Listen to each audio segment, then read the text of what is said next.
football shame. Des Bryant is about to play against the Dallas Cowboys. He's ready. It's the story of the night. They tap him on the shoulder to test him right before the game. He tests positive, and they pull him. He didn't play, and that's probably him tweeting. Right there. He had a lot to say. I'm going to go drink wine and cope. I'm going to walk away for the rest of the season. We'll get into it. Troy Aikman is in the middle of trashing the Cowboys defense, and in the middle of the sentence, this happens. Hey, Leighton Vander Esch might need that LASIK surgery. He might have. He might need something else, because Leighton Vander Esch was in the next county during that play. 10-7, though. Dallas is up. Dallas came to play, and look out. Who's that? Miles Boykin? Yes, it is. 38-yard touchdown. All right, and the Ravens do the thing where they dim the lights, and I always think something weird is going on, but that's what they do. Now, missed opportunities. You want to hear something weird going on?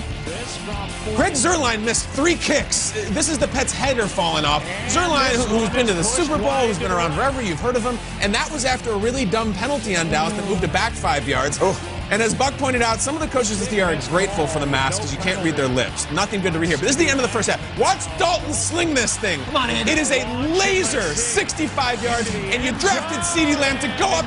Let's replay this. Had a shot. Hey, take me through it. You had a shot. A shot? That was DeAndre Hopkins. He would have came down with it. Or maybe if it was Des Bryant, he would have come down. Who knows? We got to wash off Lamar's visor. At this point, that Dallas Hail Mary might have been the official end of their season. 17-10, third quarter, Lamar waiting. He's like, I think I'll just go to Hollywood primetime jet. Smallest guy in the field, drop it in the bucket. Lamar, a really beautiful pass. Brown, things to say afterwards. And then celebrating. The Ravens got it going last night after they scuffled a little bit, back and forth ugly early. In the second half, they rolled over on Dallas. They win 7-5.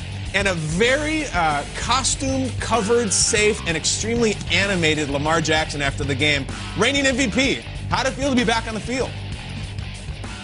Did the time off and time away, did you kind of make you want to be out there? I ain't play a whole, I felt like I ain't play a whole season. Like, I was like, I feel good to be back with my guys, even in practice, walking into the locker room and stuff like that. It's like, man, I couldn't wait to see y'all face. Like, it was like 2 weeks I ain't see those guys. So it was like, man, I can't wait to get out there and perform for those guys because I know how much, it means to us to win games. And we love to see he was the best player on the field last night. 4 more to go. The Ravens still in the hunt column in the AFC. They're a game back at the Colts and the Dolphins, Nate. Huge matchup, by the way, with their division rival, who we love, the 9-3 Browns, coming up next week. No doubt about it. It was good to see them back on the field. You could see that Lamar Jackson was excited to be back. He missed the game. He missed his boys. He missed being out there. Did they play a perfect game? No. Was it enough? It was efficient. And what I love about it, it wasn't Lamar Jackson throwing the ball 45 times. It was efficient. He threw the ball 17 times, 12 completions, 2 touchdowns, and he ran for 1. Like, that's the Lamar Jackson experience. That's what we want week in and week out. You don't have to wow us. You don't have to be the unanimous MVP of the league. You just have to control the game and not throw the ball away. And he struggled to do that this year. It was good to see them play efficiently. And like you said, Kay, they're back in the hunt. They are. And I know Peter has takes on the Cowboys, but first this about the Ravens. I hate seeing this. If I'm the Browns, the Dolphins, the Colts, the Steelers, you don't want this. Yep. You don't. No. Stay asleep. Stay off the field. Don't start running the ball, and don't get Lamar going. There's a couple great moments last night. One, he was as animated as I've ever seen him. Not after the game, during the game when he's like, "No, we're going for it," waving people off. Look at him. Stay over there. This is some of the magic we saw last year when he gets in Harbaugh's ear. Up in Seattle, absolutely. Yes, let's go. No, we're going for it. They do go for it. They get it. And then this run, this feels like a slumping home run hitter who finally says, screw it, I'm swinging out of my shoes and hit one 600 feet. Yep.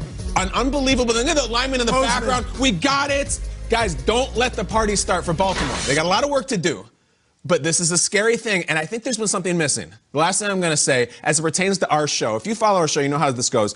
Let me show you what's been missing. This is a picture from last year's Ravens. Last year's Ravens on this show. All right, that's 3 different Baltimore Ravens who won the Angry Runs crown. That's Ingram. That's Project Pat Ricard, who was back in the field last night. That's Hayden Hurst, who's not even on the team anymore. They have not had a single submission this year all fall long. Never mind a winner. Okay. They haven't had a damn finalist. Not one, I see where you're going. One. See where you're going. It's ridiculous. That's not what the Ravens are all about. We used to run into Chad Steele, their PR guy, and he would come up to us and be like, all the guys in the locker room are fighting over the angry crown. Never mind the segment or the crown or anything. That was the mentality of the team. Yeah. And that was back last night. I don't like that if I'm the AFC. No, and especially if you're a team that doesn't want to defend the run because they ran all over the Cowboys. Gus? 200-plus yards rushing. Lamar had the 55-yard run, but Gus Edwards was great. J.K. Dobbins, I know he's wearing Ray Rice's old jersey. Like every time I see it, I'm like, he looks like Ray Rice out there. He's just a scat back. I think he had 10 yards of carry last night. He was fantastic. And yet I have to say, pump the brakes a little bit because the Cowboys are the worst team in football. Yeah, okay. I mean, last night was atrocious. They're 32? That was, the Jets are beating the Cowboys. Okay. And at one point, they bring out Zerline and he misses a field goal and you're like, all right, well, Greg Zerline, he can miss a field goal here and there. Yeah. He missed 3 field goals last night. And that's not Greg Zerline. That's not what the Cowboys are. They showed over the sidelines at one point and there's like this masked man. And I'm like, I don't even recognize who that is. It was Mike Nolan, who I've known for 20 years coaching, but because of the mask, because of the hat, and I'm like, that's so symbolic of this Cowboys team. I don't even recognize this team. They went on prime time, and I'll tell you, Aikman spared no jabs at this team. Aikman goes in on the Cowboys. Aikman goes real in on the Cowboys, and it was all warranted. And that's their run defense. Guess who they're facing on Monday night in less than a week? Facing a Browns defense that absolutely shut down Derrick Henry. So I would say, it's great to get it back, and I'm gonna say you're exactly right with that, Kyle, that like it's nice to get out and say, okay, this is what we are, this is how we can play. The Browns can stop the run. This is not something to do a celebration over. You got to really quickly look and say, 48 hours from now, we got to prepare for the Browns because that's the biggest game of the season. Yeah, and the defense looked better, right? It didn't look great, but they had Brandon Williams back for the first time in 3 weeks. That was huge. He's the one who tipped the ball. I know Patrick Queen had the interception, but Brandon Williams has not been out there. He was out there and helped make that big play. They didn't have Matthew Judon out there, guys. They aren't perfect. They didn't have Jimmy Smith out there. This is what I'm talking about, though. If their defense is healthy and at 100, they're as good as any defense in the National Football League. I'd like to see them rely on that defense a little more so we don't have to have Lamar do as much as he might have to do. I don't want to see 2019 or need to see necessarily that offense. This defense needs to get back to form, and I think having Brandon Williams back is huge. Calais, all of that. And Calais, told Jay Glazer yesterday on the Fox pregame show that he's only operating at 85%. If they get close to 100, I have a lot of confidence with a favorable schedule coming up. They better be. Chubb and Hunt coming up. Let's go. I mean, that's the game of the week right now, right? Cleveland, Baltimore. I'm into it. I know. Let's bring in Ian Rappaport. Right before kickoff last night, we did hear that news. It was part of our highlight. Everyone was scratching their heads about Dez Bryant testing positive for COVID-19. I think I know how he feels about it. I follow him on Twitter. How did the Ravens and the league feel, and how did they handle that situation?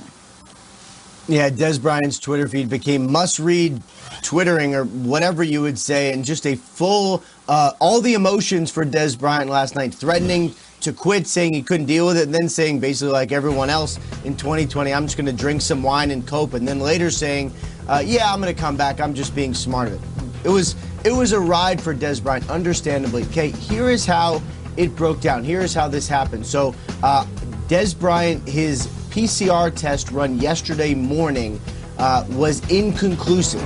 They ran another test. It was inconclusive. When the NFL learned that his test was inconclusive, that is when they pulled him off the field. Also worth remembering, the Ravens are very close to one of the testing facilities, so they probably get results faster than a lot of teams. Anyway, Dez Bryant was pulled off the field. His point of care test was positive, and at that point, he was not allowed to play in the game. That is when the NFL pulled him and made sure that he was not going to play. The team officially scratched him because of an illness. Then the NFL did the contact tracing using the Kinexon devices, the bracelets, and everything else. Deemed there were no other high-risk close contacts for Dez Bryant. That means everyone else could play, and Dez could not, and the game went on.